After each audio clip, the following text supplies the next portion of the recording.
From the heart of Central Asia to the crossroads of South Asia, from the turbulent Middle East and North Africa to the power corridors of the West, where perspectives collide, narratives matter, and stories connect. This is Beyond Borders, and I am Omar Khalid. But in the hour that will follow, we'll try to decipher stories in a world without borders and boundaries to bring you stories that matter in this changing world. We'll begin what we call region lines, or otherwise the top stories of the day. Pakistan's Defence Minister Khaja Asif warns Afghan Taliban not to violate the ceasefire through intrusion or helping the TTP in carrying out attacks on Pakistani soil. During an interview, Khaja Asif categorically says that after Pakistan's army's strong response to Afghan infiltration, it led to the ceasefire agreement on the request of Afghan Taliban. Moreover, during the show, the controversial statement by the Afghan Taliban Defence Minister Muhammad Yaqub on the Durand line will also be discussed under principle of state succession, 1969 Vienna Convention on the Laws of Treaties.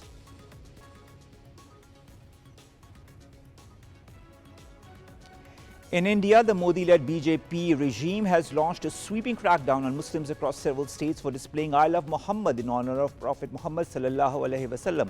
The Indian authorities have charged more than 2,500 people and have arrested dozens during the crackdown. Police in Uttar Pradesh, Gujarat, Maharashtra, Telangana, Uttarakhand and occupied Jammu and Kashmir have raided homes and markets, arresting Muslim men and even bulldozed their houses. Moving on to the Middle East, Israeli attacks across Gaza continue despite a ceasefire being agreed upon on the 10th of this month. Condemning the continuous violation of the ceasefire agreement, Qatar's Emir says Israel's war on Gaza has been nothing but genocide. Meanwhile, US Vice President J.D. Vance lands in Israel to shore up a fragile Gaza ceasefire deal after President Donald Trump warns Hamas that it would be eradicated if it violated the deal.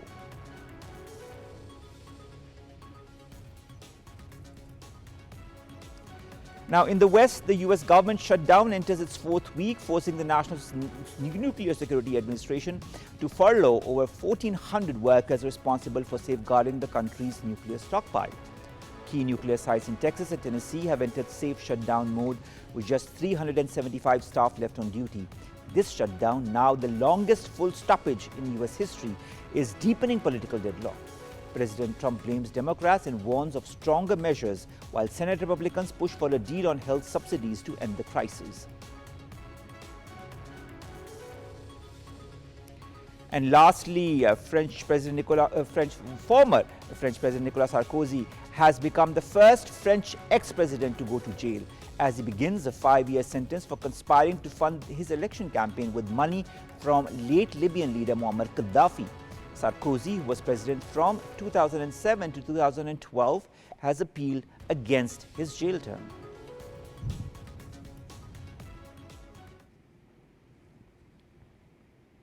Let's begin our show, and we'll begin with the Durand line. Recently, Mullah Muhammad Yaqub Mujahid, the defense minister of the Taliban government, objected to Qatar's use of the word border for the Durand line in its agreement with Pakistan's leadership. He insisted that the Afghans have never recognized it as an official border. Now, this isn't a new statement. It's one that keeps revisiting the region's history. The truth is, successive Afghan governments before the Taliban have repeatedly accepted the Durand line as a permanent international border. From Amir Abdur Rahman Khan, who signed the 1893 agreement, to Amanullah Khan and Nadir Shah, who reaffirmed it in the Treaty of Rawalpindi in 1919, the Treaty of Kabul in 1921, and the Trade Agreement in 1923. Every Afghan ruler has recognized that this was the frontier between Afghanistan and British India. Now, with Pakistan's independence in 1947, it legally inherited all the treaties and laws previously agreed between British India and its neighbors, including the Durand line, under the established principle of state succession. Now, in other words, just as Pakistan inherited the Indus waters, the penal codes and the administrative laws of British India, it has also inherited the legal and territorial framework of the Durand line. Now, as journalist Waqar Mustafa wrote in his recent detailed BBC Urdu analysis, this issue continues to resurface despite clear historical evidence also found in the academic paper of Iftikhar Ahmed Yusufzai and Himayatullah Yaqubi from the University of the Punjab. Now, their research confirms that Amir Abdul Rahman Khan himself convened a lawyer jirga to ratify the Durand Agreement, and that later Afghan rulers had endorsed it as a permanent border. He went through this very paper, and it makes one thing abundantly clear, that the Afghan state accepted and respected the Durand line until it became politically convenient not to. Now, the so-called 100-year expiry argument, often repeated today, is in fact a myth, as Ahmed Bilal Soofi also has clarified recently, and both Waqar Mustafa and Yusufzai Yaqubi document, no clause in the treaty mentions a time limit, whether the 1893 agreement nor the 1919 and 1921 treaties define any such duration. International law recognizes what history already established. Borders drawn under colonial agreements remain binding after independence. And so, the Durand line stands not because Pakistan demands it, but because history, legality, and state continuity all affirm it. Our first story concerns that very Durand line. We have with us Zafar Nawaz Jaspal in the studios, who is an international affairs analyst, to discuss more on that. Thank you very much, sir, to have joined us. Mullah Muhammad Yaqub Mujahid recently rejects Qatar's use of the word border for the Durand line. He says Afghans have never recognized it as official. Why do Afghans keep revisiting, the Afghan Taliban in this case, keep reviving an issue that their own past governments have accepted repeatedly through binding treaties? Thank you very much for the invitation. And first, let me make it clear. Dr. Yaqubi is from Quaid-e-Azam University, which he wrote this paper. All right. So, very honorable and scholarly, he did a scholarly work. He works with the history department of QAU. Now, coming back to your question, I think Taliban needs to read a history, and they are repeating the same song which India repeated, Akhand Bharat. So they fail to realize that after 1947, we are the successor of the British Empire in this part of the world. All agreements, all territories, as you very rightly pointed out, and you gave a correct references from the literature, that we call it Durand line, but it's the name. Line was created by, but it's a border. Why he raised, what else he shall raise? He has no other. Talibans who have been fed by Pakistan, their lives were dependent because of it. At that time, when they come, even NATO forces respected the border. In 2017, when Pakistan established or started focusing that we are going to manage the border, so these people are sufferers. They are involved in the illicit trade, illegitimate works, drug trafficking, human trafficking, armament trafficking. So naturally, when you make the border, it you can say inflicts their interest. That's why he was saying Qatar shall not use it. What else Qatar shall use it? It's a border. Yes. It's a virtual, it's a functional border between the two states. By saying by Mullah this is not a border, then we say the entire in Ummah there is no border. Then India say that Akhand Bharat goes here. No, this is not. The leadership must respect the agreements, respect the, you can say, realities, which the Talibans are not following. And this they started raising since their foreign minister returned from the New Delhi. So how much of this is politically inclined? What do I mean politically inclined? This statement, this whole argument on the Durand line, how much of it is politically inclined from the Afghan perspective? It's just always the Afghans use it in the literature. It's a blackmailing kind of a statement. But I think that world knows, everyone is aware, and scholarly works proven that border is a border whether they accept it or not. If they are not accepting it a border, then it means that historically Kabul was governed from Lahore. It's a part of Punjab government or a Pakistani government or a KPK government. So it means that when you start tracing the history, somewhere you have to put down. So modern nation state, which we call it Pakistani state, from 14th August 1947, we inherited this as a border. So even using this word, Durand line, I think from the Pakistani perspective or from the Afghan literature perspective, it's incorrect. We say a border between the Pakistan and Afghanistan. However, since 1979, virtually it ceased to exist because we were welcoming the Afghan refugees. We were not forcing them to come to the border from wherever they pass. We were supporting them, and these Afghans were hiding on this side, or migration was taking place. And because of the first, what the Afghans say, oh, we defeated the Soviets. No, we were fighting there. We were providing them the entire support from this side. Same again, during the war on terror, these Talibans were hiding here. That's why Americans were annoyed with us, or the international community say that why you hide them. Now we are paying the price. Otherwise, this is a border. All right. So we are paying the price, but if all of this is more or less politically inclined because history proves otherwise, especially when it comes to the Durand line or even other aspects of this current conflict. We've been joined by Bilal Soofi. He's an international law expert. Soofi Saab, thank you very much to have joined us. Soofi Saab, I'll begin with this BBC Urdu article that also references you, in fact. In a paper that the BBC Urdu article cites, you have dismissed a 100-year expiry claim that the Afghan Taliban are making as pure fiction. You say that post-1947 rejection contradicts its own historical acknowledgements and international commitments. In your point of view, Soofi Saab, why does Kabul continue to propagate a myth when history shows otherwise? Well, thank you very much. I had written about this quite a while ago. And if you permit me to explain the context of my comments to the BBC, basically a couple of decades ago, if I remember correctly, there was this issue raised formally that it is 100 years expiry date, or there is some provision which brings Durand line border to an end.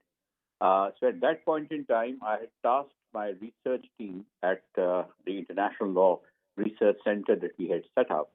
And in that, we investigated, and our team members went to various libraries, reference venues, and we were able to retrieve whatever we could, including correspondence apart from the treaty itself. And there was no provision relating to 100 years expiry thing. And then when we realized, we issued a press statement, a press release in national newspapers, in which I personally said that me and my team have examined all legal documentation, including correspondence surrounding the treaty, and we have not been able to identify the provision of 100 years lapse. So whosoever has this claim is welcome to reach us, and we will see if he has some verifiable legal basis. Nobody ever reached back to us. So I think it is very clear that this idea, this fantasy, this ambiguity of creating some sort of a softer approach towards Durand line border has been a part of a strategy of certain Afghan groups initially, but now, unfortunately, it is a position adopted by the Afghan government itself, which is most surprising because the Durand border is being recognized globally by all states that that's where Pakistan territories end, territories of Afghanistan commence, wherever the Durand border has been delimited very clearly. When Pakistan fenced the Durand border, no country objected because they recognize Pakistan has an inherent right to put any fence, any obstruction on the border that it rightly claims, which has been recognized since 1947 by all the other states. All right. Soofi Saab, what, in your point of view, legally are the options present under the current circumstances to debunk all such claims? Well, I think we are already doing that considerably, but I think at a national level, at a global level, we need to circulate some more specific legal material on that. And when I say we have been practicing it, recognizing it, my foremost reliance is on the legal arrangements and the treaties, bilateral treaties we had with Afghanistan relating to transit trade for the last several decades. Pakistani customs stops the goods when they are about to cross the Durand line border. Likewise, the Afghan side similarly treats it as an international border before it unloads cargo or it puts the cargo and it is deemed as being exported to a foreign country. So this is a state practice in a classical sense. So whatever they are saying is contradicting what they are doing and have been doing. So that's a norm established between the two states. As far as your question is concerned, where should we pitch this? Where should we take this? I remember some years ago I was able to develop a write-up, a small booklet giving complete legal details of why Pakistan's claim that it's an international border is correct. And that booklet was circulated in embassies throughout the world by the Ministry of Foreign Affairs. Perhaps that can be upgraded. And in addition to that, Pakistan can put this across, and Pakistan has been rightly objecting as and when there has been any formulation. The recent one being in the press release of Qatar, where they insisted that the word border be replaced. And Pakistan has rightly sought clarification and objected to it with the government of Afghanistan. So, therefore, this remains at best a political posturing on the part of the Afghan government, nothing beyond that. Insofar as the right of crossing this is concerned, the Durand line border, this is confined at best to those tribes and few villages which are divided by the Durand line border. That right of transit is not available to someone living in Kabul and Kandahar to assume that they can cross this on their own as and when they wish.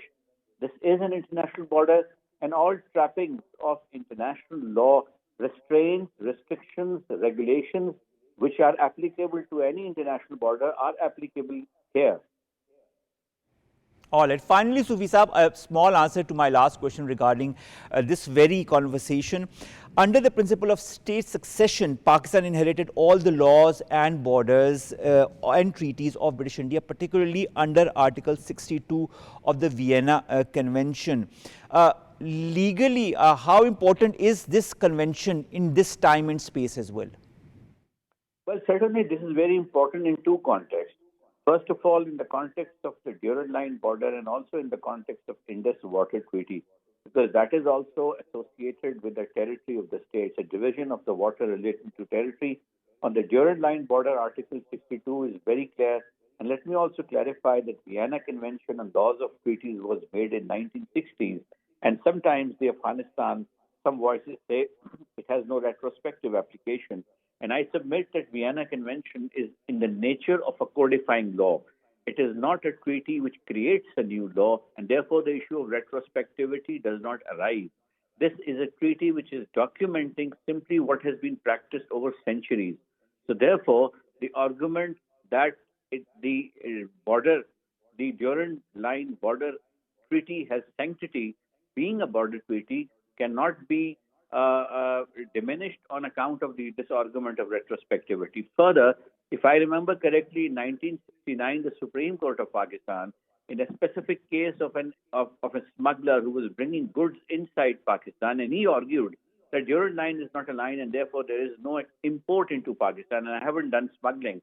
The matter went up to the Supreme Court, and the Supreme Court said, no, it is an international border, and the Supreme Court, based on assessment of various case law, documentation, archives at the British High Commission, and also it summoned record, if I remember correctly, of the parliamentary debates on all that. And based on that, it came to a very informed finding that it is an international border. All right. Bilal Soofi Saab, thank you so very much to have joined us. That was International Law Expert Bilal Soofi discussing with us the legal aspects of this whole propaganda around the Durand line that has been created by Afghanistan. Dr. Zafar Nawaz Jaspal Saab, history, international law, continuity, all uphold the Durand line. Shouldn't Afghanistan now, in your point of view, move beyond political nostalgia and focus on cooperating with Pakistan now that there is an agreement also with them for all hostilities to end and all such elements such as the Fitna al-Khawarij and Fitna al-Hindustan to enter Pakistani territories from their territory? I think that idealistically speaking or realistically, one can expect that they behave. They start realizing their own mistakes and stop creating more troubles with Pakistan. It's good for the Afghan nation, good for the Pakistanis. But one cannot underestimate the irrational behavior of the Taliban government. The reason is that they don't have a legitimacy now. In order to drive a legitimacy, they are, you can say, following the Modi style, targeting the neighbor, creating a fear within the people. Oh, we are victim of the Pakistan. Pakistan is making us victim. But in the last 4-5 years, they failed to perform.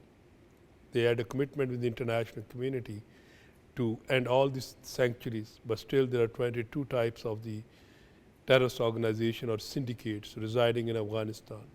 They are also creating some kind of environment and significance for them. The Taliban are practically shy to fight with these organizations. They are relying on their booty or money. That's why they are doing this. I think the government of Pakistan took a very firm stance.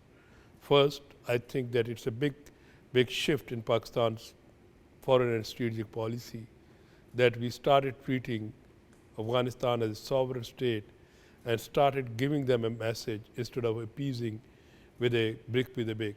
So Iranians are only learn kicks, these kind of the governments. We have seen that Islamabad always adopted a more, I can use the word appeasing, but you can say we try to pacify them, not to enhance the conflict. I think it was read wrongly or incorrectly by the Kabul. Whosoever was sitting in Kabul, in order to appease or please Indians and get some more money for their families, they try to blame Pakistan. Same Taliban are doing. All right. There's a concern amongst Pakistanis and amongst certain sections of the strata of society that the Afghan side might not conform to the agreement that it has signed with Pakistan in the long term. Now, Khaja Asif Sawar, Minister for Defence, also is interviewed by a lot of international publications. Recently, he is interviewed by Reuters, in which he also talks about the ceasefire depending on the Afghan Taliban's ability to prevent militants from using Afghan territory to attack Pakistan. He says anything coming from Afghanistan will be a violation of this agreement. Everything hinges on this one clause. How important is this one clause for the future of any ceasefire agreement between Afghanistan and Pakistan, now that we also know and understand the history of the Afghan Taliban's connivance with the terrorist elements? I think that Defense Minister of Pakistan is very clear. His statement is very clear. Our current conflict started because Afghans were supporting the TTP and BLA. Now, for how long we will be, you can say, accepting the bodies of the martyrs because of their ill-doing. I think that the Defense Minister did a good thing and he made it crystal clear. And I'm going to expect the same thing. If they violate, they will be going to see the Pakistan's military punch. Pakistan did its best. In the last, since starting from August 2021, the government of Pakistan was trying to convince them that reign in TTP, avoid this. But as you know, these Taliban are habitual. Their strategic culture is that they can only understand the language of power. They need a thrashing. Second is, I think that media or Pakistani analysts also take into account all Afghans are not on the same page. This is one faction, one radicalized militant faction within the Pashtun community whom we call it Taliban. Talibans are not representative of the entire Afghanistan. There are many ethnic groups, there are many factions, and Afghanistan is a tribal society or a state with a lesser homogeneity. It's not a centralized state. There are many groups, so we can also keep in mind that when we are addressing the Afghans, we shall not underestimate their sensitivities. This is one group whom we bear, and they are, you can say, terrorists, militants, radicalized, and of course, if they cross the limit or violate the agreement, what else we have an option? We have only one option to save the Pakistani peoples, innocent peoples, from the butchery of these people. Only we have to use the military muscle, and the entire world knows it, and we must use it. But Dr. Zafar Nawaz Jaspal, you have yourself alluded to the fact that India is a huge factor in all of that, what is happening through Afghanistan. India has been using such elements as proxies to continue to destabilize Pakistan, as it has been doing since the last few decades. Now, speaking of India, not only is it trying to destabilize Pakistan, but also the Muslim community within India itself. There are so many examples of which we can go through an entire hour or even more to highlight the persecution of the Muslims in India. But let's also talk about this one example of I Love Muhammad and the whole controversy that sparked around it when it all began in September 2025, when Muslims in Kanpur's neighborhood put an illuminated sign reading I Love Muhammad during Eid al-Milad celebrations. What ensued is something nobody would have thought, at least the Muslim community there, that would happen. How can India, Dr. Zafar Nawaz Jaspal, a country that claims to be the world's largest democracy, a pluralistic country, they have said it many a times, justify filing criminal cases against Muslims for displaying the words I Love Muhammad, an act that merely reflects religious devotion and not provocation? I think that instead of saying India, we say Modi government, BJP government. The entire philosophy of BJP government is on the victimhood theory. Since 1982, they are claiming 100 years, you can say, victimhood of the Indian or Hindu. They are targeting the Hindutva vote and ultra-nationalist. Bihar election is in November, and then follow up Bengal and UP. This is their tactic, political tactic. Prime Minister Modi has failed to secure majority seats in the Rajya Sabha. And that's why he's using these tactics. Certainly, the Indian community will be going to respond. But yes, when you say largest democracy, India is no more a constitutional state because democracy works within the constitutions. Agreed. And within that, when we say a one community, a largest community, it's just only, according to secular Indian constitution, Muslims have a right. But they are only using the Holy Prophet ﷺ's name, how it is going to undermine their myth. But the irony is there. On the one side, they were hugging the Taliban, and Talibans are hugging them. On the other side, they are killing the Muslims. What are these Talibans? Are they using the religion or exploiting the religion? Or are the Indians? So, unfortunately, on our eastern side or our western side, two extremist, radicalized regimes who don't know what is humanity, what is democracy, what is the other things. They are hand in glove, they are acting each other's proxies, and Pakistan is in between, and we have to face that. This is a reality. This is a reality that we are also facing every passing day, and we have faced that in the last few decades as well. Let's take you, ladies and gentlemen, now to the Middle East and North Africa.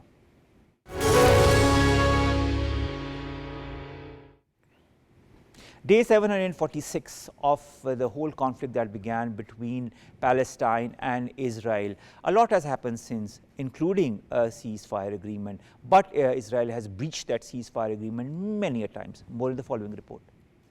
Escalation that defies the ceasefire agreement signed on October 10th. Israel continues its relentless assault on Gaza, drawing widespread condemnation. Despite the truce, Israeli airstrikes have reportedly killed 13 more Palestinians in the last 24 hours, with hospitals receiving the bodies amid ongoing devastation. Prime Minister Benjamin Netanyahu admitted that Israel dropped 153 tons of bombs on Gaza on Sunday, justifying the attack by alleging a ceasefire breach by Hamas. However, Qatar's emir strongly denounced Israel's actions, calling them a blatant violation of the agreement and condemning the war on Gaza as nothing but genocide. Meanwhile, humanitarian conditions in Gaza remain dire. The enclave has received only 986 aid trucks since the ceasefire began, a fraction of the 6,600 that were promised by Monday evening. The Gaza government media office warns of a deepening humanitarian catastrophe as food, medical supplies, and fuel fail to reach the 2.3 million besieged residents. Amid growing international concern, U.S. Vice President J.D. Vance, Trump's envoy Steve Witkoff, and Jared Kushner have arrived in Israel to urge Netanyahu to honor the ceasefire deal. A senior Hamas official stated that the group had received assurances from Trump and mediators that the war was over. Despite these claims, the situation on the ground reflects continued aggression, raising fears of a full breakdown in the ceasefire. We continue to be joined by Dr. Zafar Nawaz, Jaspal, international affairs expert. We've also been joined by Mark Kimmitt. He's a former U.S. Assistant Secretary of State for Political Military Affairs. Thank you very much, Mark, to have joined us. Mark, this ongoing visit by the U.S. Vice President to Israel, many in Gaza, under the current circumstances, are very wary of political efforts to help sustain this ceasefire. Although President Donald Trump does say and confirms that the Gaza ceasefire is still in effect, how should we be certain, 100% certain, that it is indeed the case, where many questions are escalating from the Palestinian side and the world side as well? Well, the world view, the United States view right now is that in many ways the ceasefire is over. There have been so many breaches of the ceasefire by both sides that it is maybe in effect in paper, but certainly not what we're seeing on the ground. J.D. Vance has a number of tasks once he hits the ground. Among them is to try to restore the ceasefire and have both parties live up to the commitments they made in the ceasefire agreement.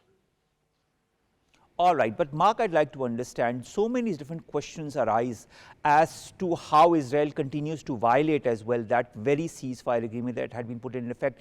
And the very fact that the Vice President is there as well also raises many questions whether Israel wants to pull out of this ceasefire agreement. Do you feel that there is some kind of an uncertainty around the future of this agreement? Do you feel this is going to be something that is not going to sustain itself in the next couple of days, for example?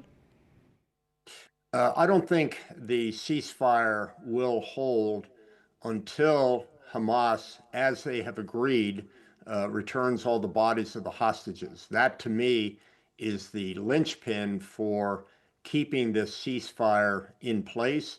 And candidly, I believe that if those hostages were released, the political pressure on Netanyahu in Israel to end the war would be very, very strong.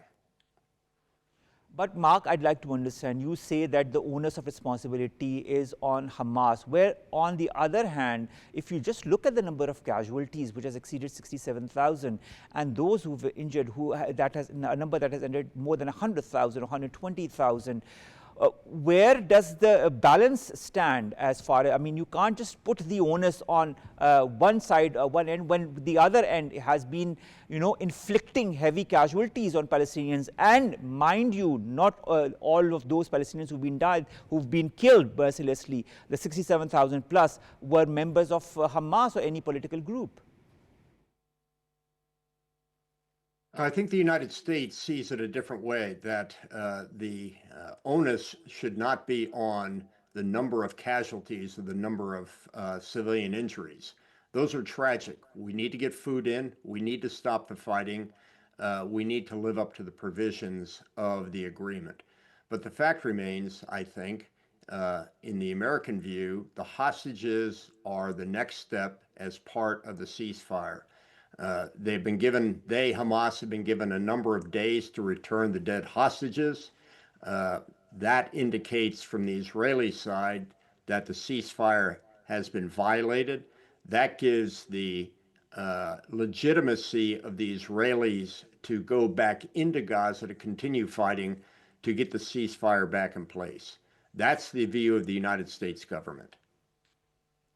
That's the view of the United States government. Mark Kimmitt, kindly stay with us. We'll now move towards Dr. Zafar Nawaz Jaspal. You've just heard Mark Kimmitt saying or giving his perspective on it. When you look at the number of people who've been killed so far, which has exceeded 68,000, when you look at the number of violations of the ceasefire that have been made by Israel, what's at stake as far as the future of this ceasefire deal is concerned? Because Mark Kimmitt says it's more or less over.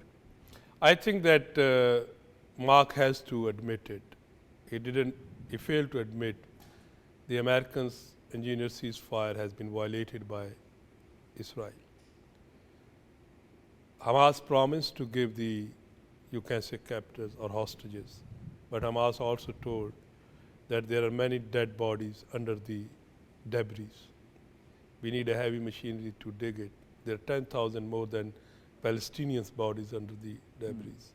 So first you have to remove it, then you find it. So how you can expect that they are just able to, or they are not fulfilling. 100 Palestinians have been killed, martyred since October 10. Number of the 200 or more than that injured. It's a violation of the ceasefire. I do agree there is a 2 years war. It is too difficult that the war stop immediately, especially when you are dealing with the radicalized regime in Israel, which failed to achieve its objective. That was the annexing of the Gaza and other West Bank. It's a challenge for the, you can say, a corrupt leader, which we call it Netanyahu. His own court is saying he's a corrupt. I'm not using this term.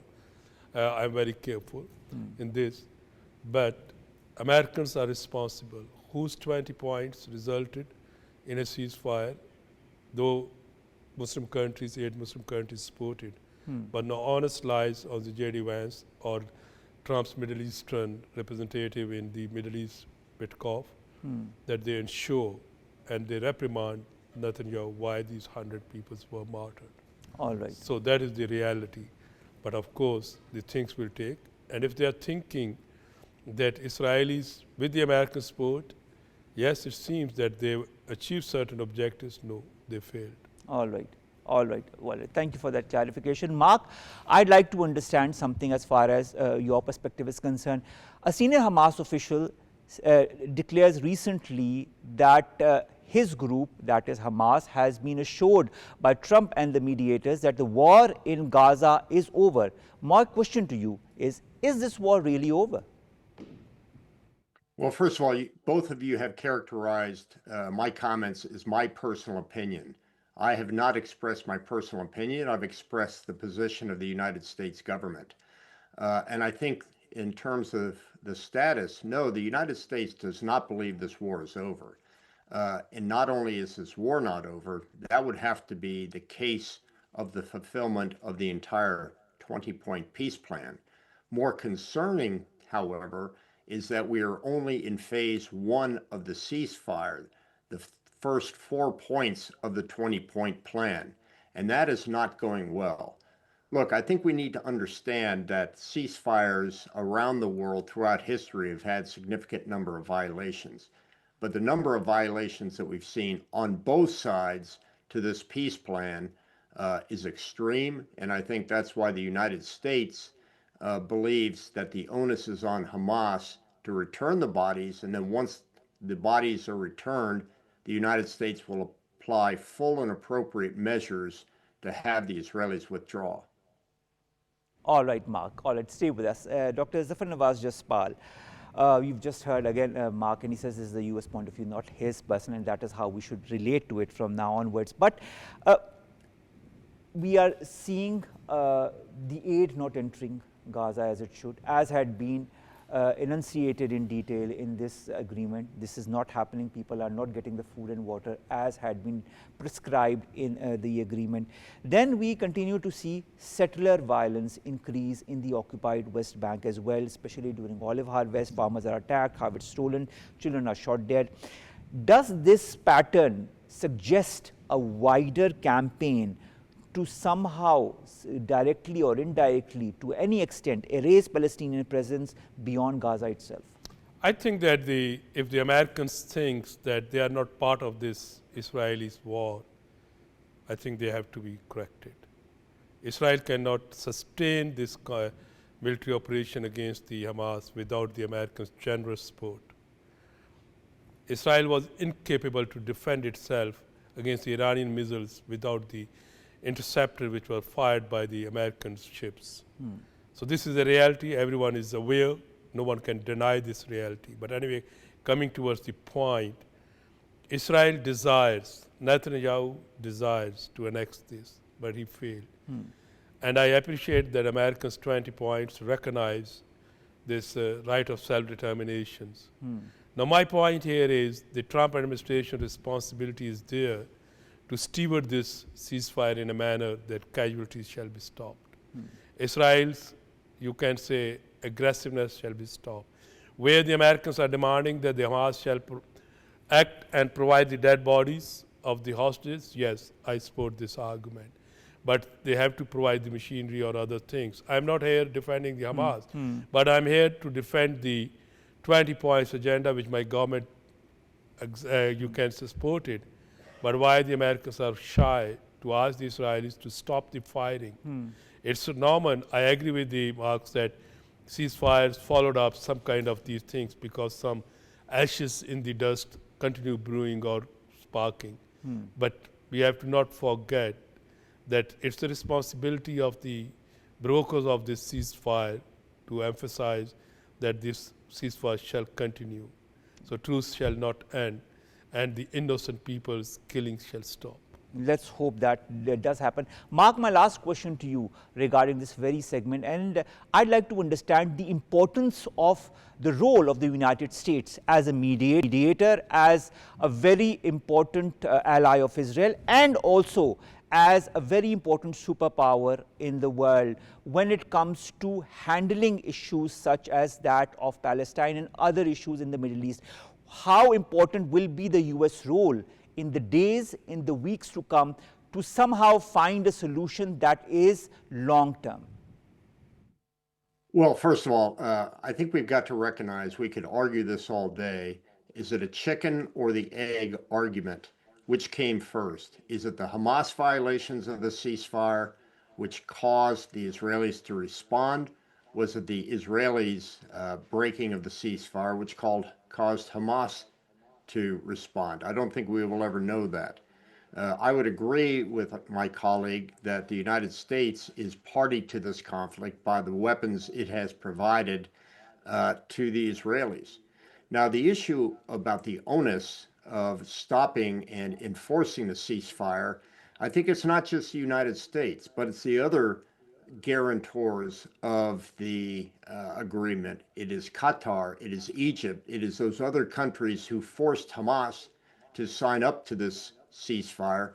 They need to put equal pressure on Hamas, and I think if that was done and the bodies were returned, there's no doubt in my mind that the United States would force Israel to pull out of Gaza. In terms of the larger issue of the credibility of the United States, I think the United States is very comfortable with its position in the world. All right. Thank you very much, Mark Kimmitt, to have joined us. That was Mark Kimmitt, former U.S. Assistant Secretary of State for Political and Military Affairs, and also Dr. Zafar Nawaz Jaspal, to have stayed during the entirety of the show with us so patiently and talk about all the topics from different perspectives, and of course highlighting what you feel is extremely important to point out to the world in this juncture. Thank you very much, sir, to have joined us. Last two stories coming from the West.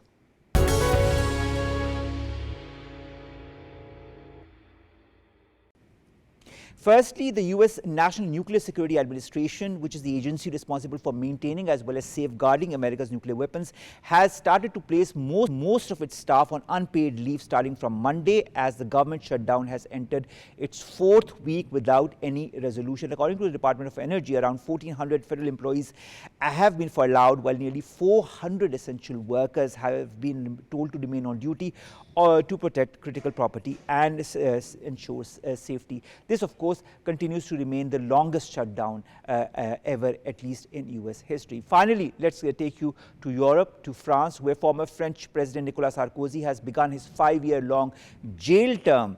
And this began today after being convicted of conspiring to raise illegal campaign funds from Libyan leader Muammar Gaddafi for his 2007 presidential campaign. Now, this is a very important turning point as far as French politics is also concerned, because when it comes to any French president, this imprisonment marks a historic and symbolic moment in French politics, because it reflects both the nation's shifting judicial accountability as well as the enduring polarization that exists surrounding one of the most controversial leaders.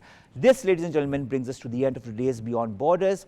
It was an interesting between the different perspectives and how things are moving forward in different areas of the world. We'll continue to bring that to you in the coming days and weeks as well. We'll continue to foster in a world that does not have borders or boundaries, and continue to bring you stories that are extremely important with different perspectives from different corners of the world. Till then, stay tuned. Allah Hafiz.